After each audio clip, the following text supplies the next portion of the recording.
Hi, I'm Richard Bamforth, one of the Fishery Management Advisors with the Angling Trust. I've been asked to provide a presentation to highlight some of the issues that many fence fisheries are now facing, and especially regarding the maintenance and issues that arise through lack of maintenance and other matters that crop up. But a lot of these, they occur time and time again. So hopefully you'll learn something, or you might pick something up, or make you stop and look back at your fence line and draw your attention to something. It's not necessarily specifically aimed just at fisheries. As we know, there are many other sites out there that are now fenced that are not fisheries, but they have fenced because they do suffer and they are trying to protect their own aspect of things.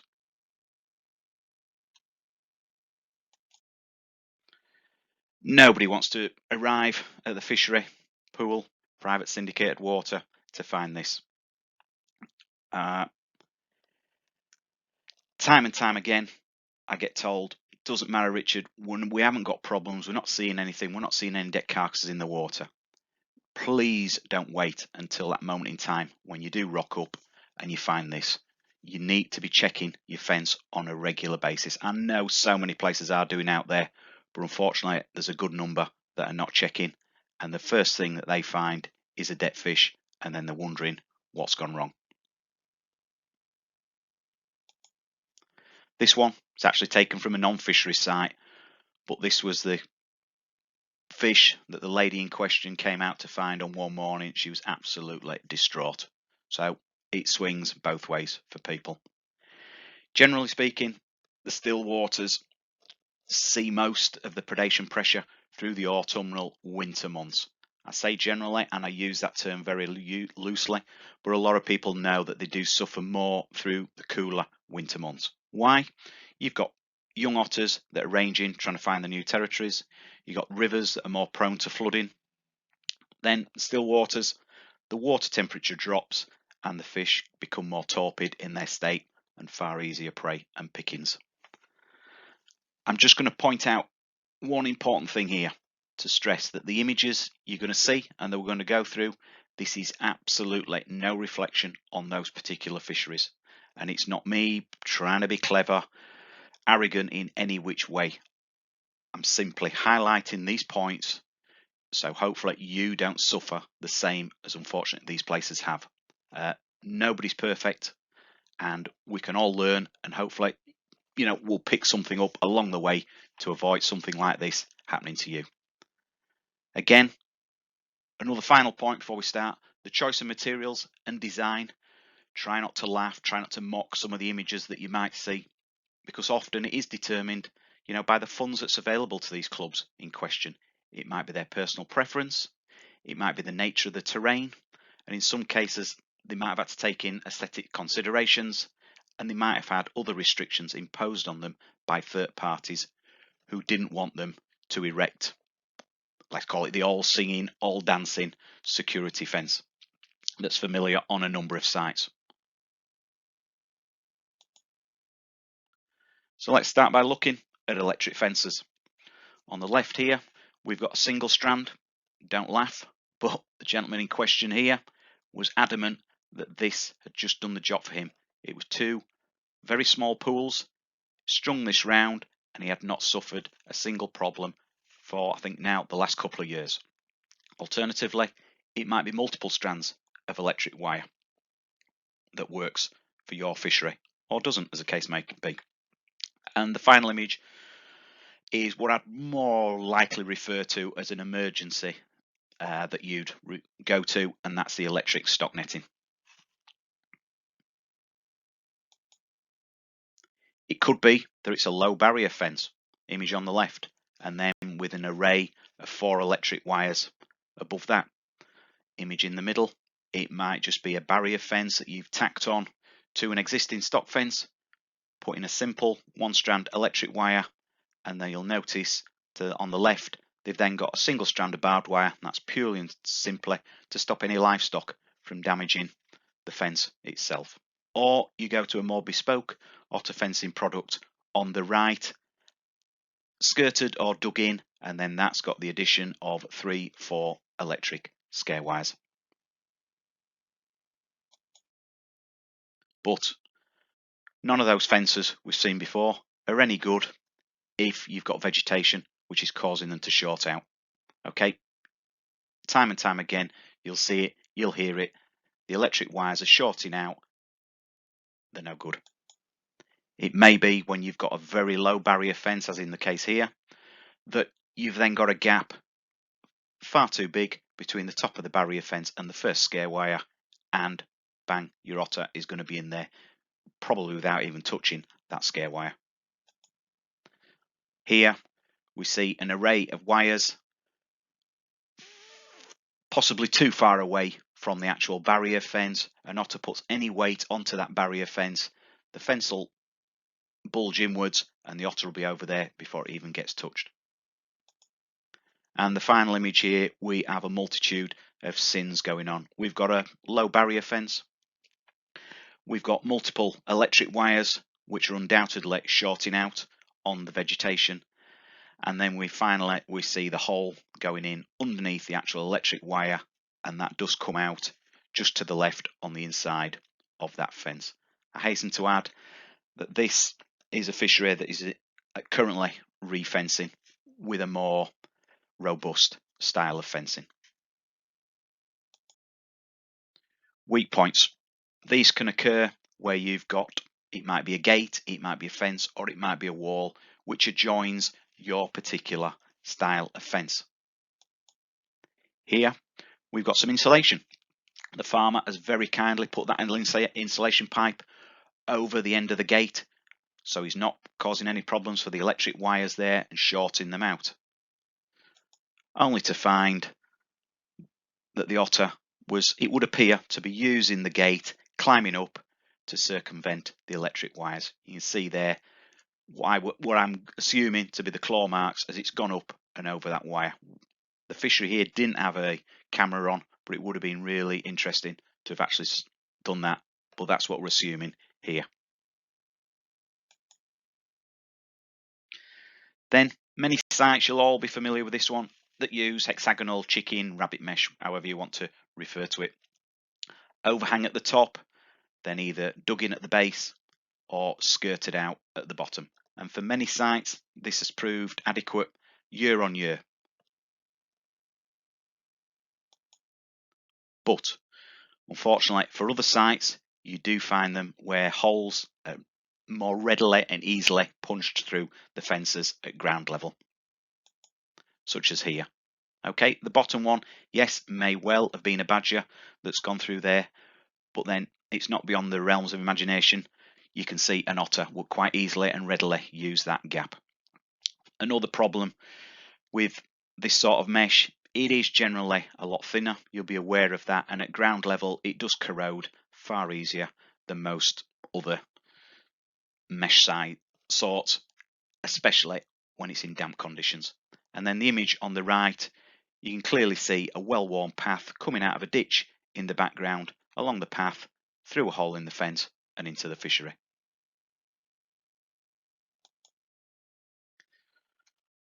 Some places will take advantage of an existing chain link fence, case in question being on the left. Here they have then installed a skirt. A high tensile skirt has then been buried, attached to the existing fence and buried to try and safeguard it. The site on the right has then, that's about 10 foot high, overhang, dug in with 3 electric scare wires, but unfortunately they still suffered problems with otters going in and out. And then, as we can see from the image in the middle, again it's chain link fence, but there we have a hole that's just been created in that fence, and then you've got otters coming and going through that hole.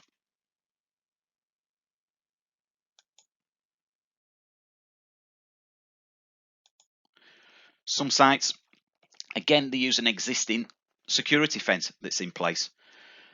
This one in particular, it's referred to as a palisade fence. Anybody who knows it, the actual vertical, the uprights, the spacings are too wide, and an otter will be straight through those gaps. So what they've done here is they've used a bespoke otter spec fencing. They've then attached that to the existing fence, either cable tied it and or wired, taken that around the perimeter and laid a skirt as well.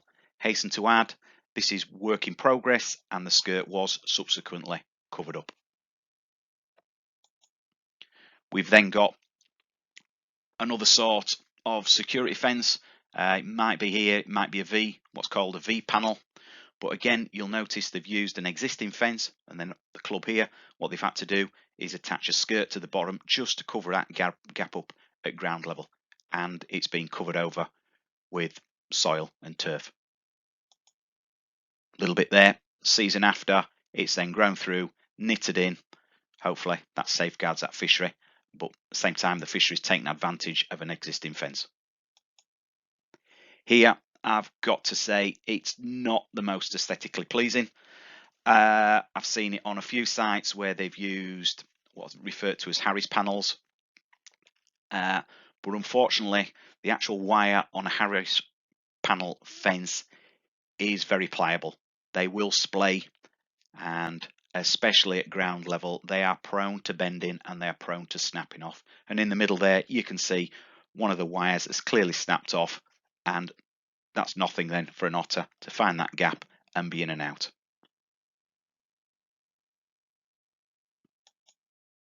Then we move on to a lot of people. This is the more familiar site that we're seeing now around the country. The more bespoke otter fencing products. There's reputable brands out there. But again, they've got the overhang at the top, and then at the base, it's either the bottom 500mm is either dug in vertically or it's folded out. If you're going with the folded out, the skirt, please do your best to cover that skirt. Cover it with spoil, soil, whatever, but please don't rely on pegging it down on just the pegs. The pegs will lift. You see it time and time again where the pegs have lifted, and then you get problems. Here, the fence is undergoing installation, just doing the finishing touches in the background, so further away than the turning post where the strut is, that's been covered up. And then in the foreground, we get an area where the skirt is still to be covered up. And right in the foreground, you can see what I often refer to as a bubble. And that there, it might be a rabbit, it might be a fox, it might be a badger. We'll find that little gap. It'll be under, it'll start and make that a run. And then before you know it, you'll have an otter using that same run. The image at the bottom is actually on a fishery site. And there was clear evidence of an otter just using that bubble, that skirt, to come and go inside and outside. One final point, and please don't laugh, but the skirt for a fishery should be laid on the outside. One or two sites have laid their skirts on the inside. The skirt is to try and prevent animals on the outside from digging and burrowing under. So just bear that in mind, please. Posts. It doesn't matter. Everyone knows you've got treated Tanalith posts, you've got creosote posts, you've got galv posts. Doesn't matter. The one in the centre, I've heard them used before, but this is the first time I've seen substantial recycled posts like this being used on a fishery. Absolutely tremendous. Never mind trying to keep otters out. You know, those posts would be keeping, you know, blooming large animals out. But the posts, for the most part, are only any good if the netting covers the posts. Here, again, works are ongoing on this site, so let's not read too much into it, but it just illustrates that where you've got a post on the outside of the fence with the struts, there is a chance of an otter using those struts to run up to make it far easier for it to get over the top. Again, how can we overcome it? We might be looking at netting those off.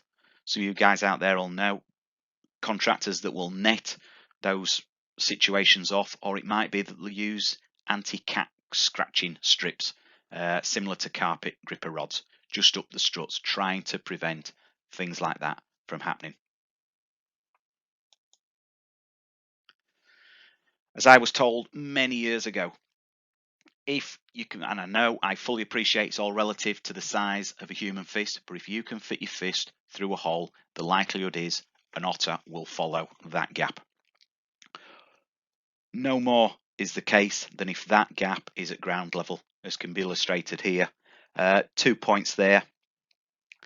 Again, with the greatest of respect, you can't blame an otter that's wandered, made its way up a stream, suddenly hit a barrier fence, walked along that barrier fence, and it comes across a gap like that, it will be in and out. That could quite easily have happened. It's just got snagged on a tree root. It's got caught on something, it's splayed. As and when fences are going in, need to be checked. You need to go round them with a fine-tooth comb, looking for anything that looks anything like that. Many reputable contractors out there are on the ball. They do this. Clubs doing it themselves are doing this. But you just get one or two where you get instances like this. The other one here identified is where you've got two rolls of netting actually come to the join. Now people they might use gripples, they might use crimps, as is the case here, but you can see the size of the gap there. You can even see the pad marks or the paddling down of the mud. Yep, it might be rabbit droppings, hair droppings, but mammals are going through those gaps. The gauge of an otter mesh is there for a purpose, and that gap there unfortunately is too big, and I kid you not, otters will be going through that gap. Most people know otters can and will climb. So, don't give them an easy access point. Anything that's low, overhanging, cut it back. Okay? And anything, unfortunately, the one on the right, that's an unfortunate incident. That's come down. But the first chance you get after gales or seeing something like this, get that removed away from your fence and get your fence repairs undertaken ASAP.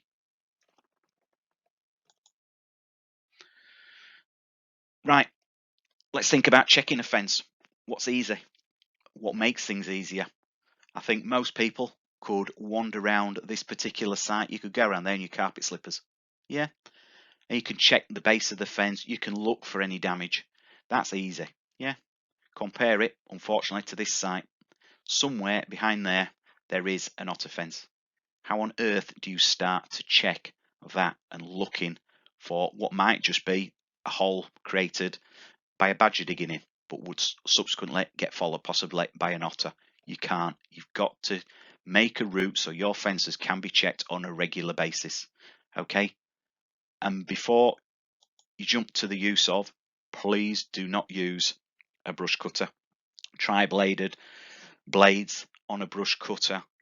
Here you can see a person in question with the best intentions trying to clear their fence so they could check it. He's hit the fence here, cut the wires, and unfortunately the activity you can see there is actually from otters coming and going into a fishery. Gates, first and foremost, they need to be shut. Okay, I don't care if it's during the day, during the night, the gates need to be shut. I think we all know that. Okay, they also need to shut properly, either whether it's on the clashing side or the hanging side. We cannot leave anything that's wide enough for an otter to squeeze through. Similarly, the gate on the top right, the mesh they've used there looks to me like Titan mesh. It's far too big a gauge, and an otter will be straight through or underneath that gate, let alone it'll climb over the top of it. Bottom left, that's my hand there. Okay, that gap probably has evolved over a number of years. The wheel ruts, erosion, water running off, but that's far too big now, and an otter is just going to be straight underneath. Similarly, where people try to use mesh down to the ground level, the wires snap, the wires fray, the bendable, an otter will quite easily push underneath. Here we're just going to hopefully look at two quick videos showing a fishery. It's the main gate into the fishery.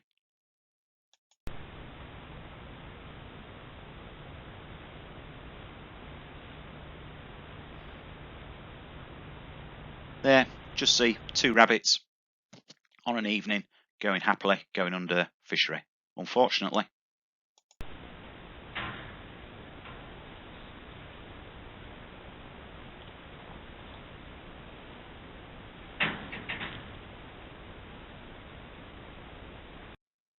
that same access point was also being used by not one otter, but three otters. Some nights I got footage of three otters coming in, and then a few hours later, three otters leaving by the same vantage point. Okay, can happen.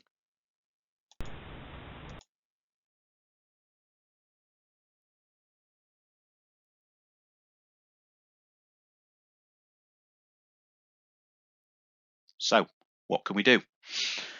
Here's some examples, some cracking examples of gates. It's whether they are covered in bespoke otter fencing, netting, got the overhang, we've got solid bases, we've got secure catches, we've got well signposted so they can't access, or people using sheet metal. Top right, that fishery is literally just completed, so don't query why there's no signs there, but they've used sheeted metal so they can't physically, no otter can physically get a grip to climb over that fence. Bottom right, again, the fence there hasn't been completed. It's just an image to show the lengths that some sites do go to in provision of gates. Okay. Then attention to detail or paranoia, whatever takes you think it is. But then people will look at the tops of the gates anywhere where they think an otter could potentially climb up and squeeze through. They'll block off, both on the hanging side, the clashing side, and even on the gate catchers, put in a drop plate just to cover that gap to avoid any opportunity that an otter might just be up and through that gap. Then we move on, unfortunately, to inflows and outflows. This is the bane of my life. Time and time again, it's issues surrounding inlets and outlets. Here, we just take a cursory glance and yep, we've got a grill. It looks to be grilled. It looks to be securely in place with some reed bar, nothing. As soon as you dropped into this little stream, there's a massive gap underneath. I'm not suggesting the otters dug their way in. It may just have been the action of the water eroding underneath, but you've got to get into your inlets, outlets, and you've got to look at them and make sure there's no means out of sight underwater that an otter can access your fishery. Here, we've got a pipe. Where's the pipe go? Don't know. The only thing was this pipe led from the inside of the fishery to the outside, under the fence, but nobody could tell me where the other end of that pipe was. You need to know, and if nothing else, then you need to grill them on the inside. Here, you can just hopefully make out the grill in the top right-hand corner of the image here. Okay, that's the grill cover covering their outlet pipe. But then there, you've got a little hole, no bigger than a rabbit hole, just taking the otters round the side of the grill and into the pipe and ultimately into the fishery. Then here, something or other has pushed that grill away from the inlet pipe, and unfortunately in this situation that's how the otter were coming and going.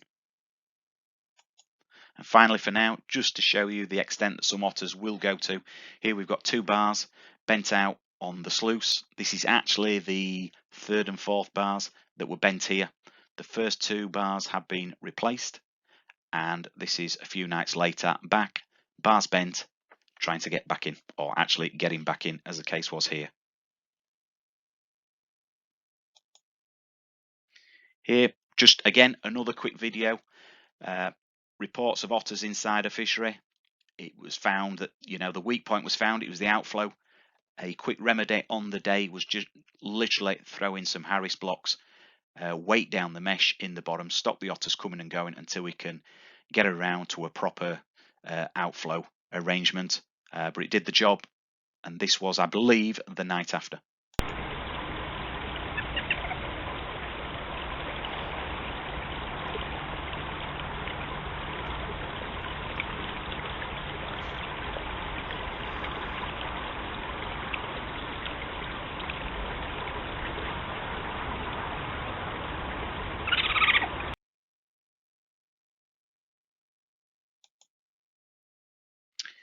So here, alternatively, we've got a few examples. Some of these, it's a few pounds. Others, I fully admit, there's several £100s of money being spent here and some serious engineering works gone on in some cases. But that's what you're looking at, that some fisheries will put in place to secure their inlets and outlets. Just don't leave anything to chance. There comes a point when you get to watercourses that possibly are getting too big to try and make otterproof, and with the best will in the world, there may be cases where you've got to accept it isn't going to be 100%. But this is the lengths that one particular site has gone to try and safeguard their fishery.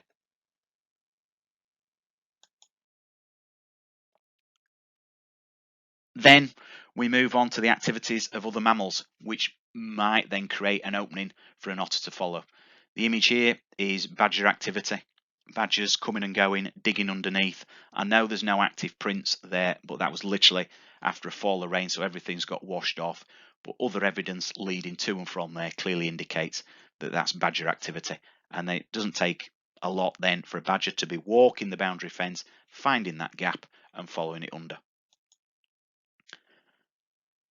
Before I move on, I need to nip back to that one. So for goodness sake, please, please, please do not ever attempt to fence your fishery if you've got a badger set inside. Do not fence a badger set inside your fishery. It will create you absolute mayhem and you'll wish that you'd never spent your money on the fence. All right, take some advice in the first place and look about how we can overcome that. The second image that I dropped up there, that's actually rabbit activity. It's rabbits digging from the inside to the outside, but clearly the hole on the outside now is big enough and an otter can nip down there and under the skirt. Here, this is from a non-fishery site and yet was one that was fenced against otters, and you can hopefully see the pad marks, the well-run route that one's been. There's even some spraint in there, and that actually then goes into what I refer to as a peat runner, a peat tube that runs underground then for about 10, maybe 15 meters and comes out immediately on the inside of the fence.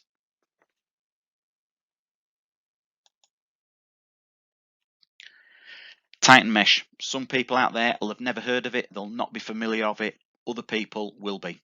So hopefully take notice. It's identifiable by the large knots that it's got, and it is a really heavy duty gauge of mesh. Unfortunately, the actual openings of the mesh increase both as you go up the mesh and down the mesh. And as is the case here, if it isn't installed properly, you end up with larger openings at ground level, which are more than large enough for an otter to quickly just zip through. Okay, it probably came out originally as a badger fence. Okay, but then people start to use it, trying to use it against otters. If it isn't installed properly, you will have problems, and you will in some cases get situations where otters are actually able to climb over it, even the overhang. Okay, so just be warned. Another one, a variation on the one I've just spoken about before, but again here hopefully you can see the actual aperture size increases as you go up the mesh, again to a size an otter's easily going to squeeze through. The problems here has got exacerbated by somebody hitting the fence again with a brush cutter and either cutting the wires or actually splaying them again. So at ground level you've got large enough gaps, an otter's just going to be straight through. What can you do?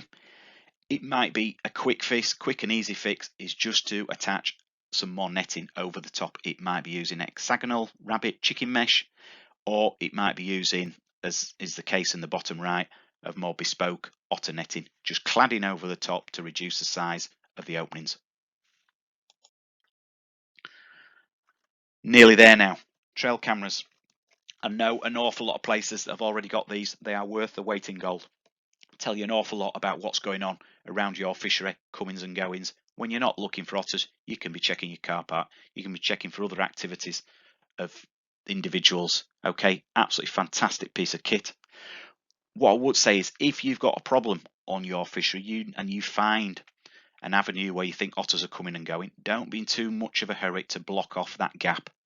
Step back from it, take your time if you can, set a camera, ensure that that's the avenue that's coming and going, and then make sure when you do block it off that the otter is on the outside. You don't want to be left in a situation where you actually fence the otter inside. I'm going to leave it there for now. I'm going to say thank you for your time in listening. Hope you've picked up something. Please don't go. It's not all doom and gloom. There are some fantastic fisheries out there, some fantastic fence lines. I literally only get called out where there are problems. So I know there's a multitude of fisheries that are absolutely fantastically fenced. So I'll leave it there. There's my contact details, myself, my colleague. There's a link to the website. Thank you.